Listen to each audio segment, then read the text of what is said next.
ലോകമനസാക്ഷിയെ തന്നെ ഞെട്ടിച്ചുകൊണ്ടുള്ള ആക്രമണങ്ങളാണ് ഇസ്രായേൽ നടത്തിക്കൊണ്ടിരിക്കുന്നത്. ആരെയും വകവെക്കാതെയുള്ള കൊടും ക്രൂരതകൾക്കാണ് പ്രധാനമന്ത്രി നേതൃത്വം നൽകുന്നത്.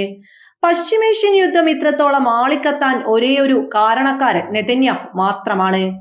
സമവായ ചർച്ചയ്ക്കായി പലരും മുന്നിട്ടിറങ്ങിയപ്പോഴും അതിനെ ചെവി കൊടുക്കാതെ വ്യാപക ആക്രമണം ഇസ്രായേൽ അഴിച്ചുവിട്ടു.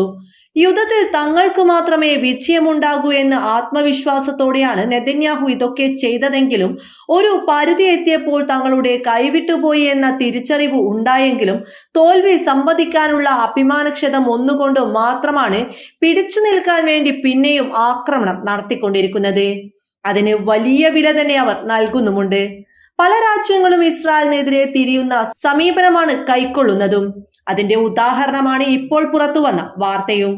ഇസ്രായേൽ രാജ്യത്തെ അംഗീകരിക്കില്ലെന്നും പലസ്തീൻ ജനങ്ങൾക്കുള്ള പിന്തുണ തുടരുമെന്നും മലേഷ്യൻ പ്രധാനമന്ത്രി അൻവർ ഇബ്രാഹിം പെറുവിൽ നടക്കുന്ന ഏഷ്യൻ പസഫിക് എക്കണോമിക് കോർപ്പറേഷൻ സമ്മേളനത്തിൽ പങ്കെടുത്ത് സംസാരിക്കുമ്പോഴാണ് അദ്ദേഹത്തിന്റെ പരാമർശം.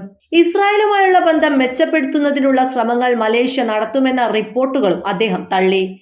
പിന്നീട് US മാധ്യമത്തിന് നൽകിയ അഭിമുഖത്തിലും അദ്ദേഹം തന്റെ നിലപാട് ആവർത്തിച്ചു. നീതിക്ക് വേണ്ടി ഇസ്രായേലുമായുള്ള ബന്ധത്തിൽ ഒരു മാറ്റം വരുത്തില്ലെന്നും അദ്ദേഹം പറഞ്ഞു. ഇസ്രായേലിന് UN അംഗത്വമുണ്ട്.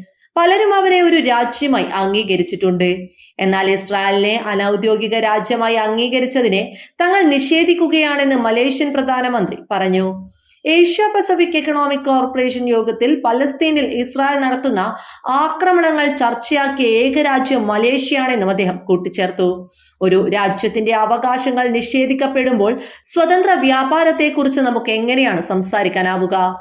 പലസ്തീൻ ജനതയ്ക്ക് ആവശ്യമുള്ള സ്ഥലങ്ങളിലെല്ലാം പിന്തുണ നൽകുമെന്നും അദ്ദേഹം പറഞ്ഞു.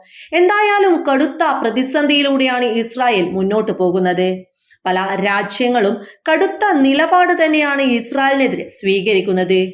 അതിന്റെ ഏറ്റവും ഒടുവിലത്തെ ഉദാഹരണമാണ് മലേഷ്യയുടേതും.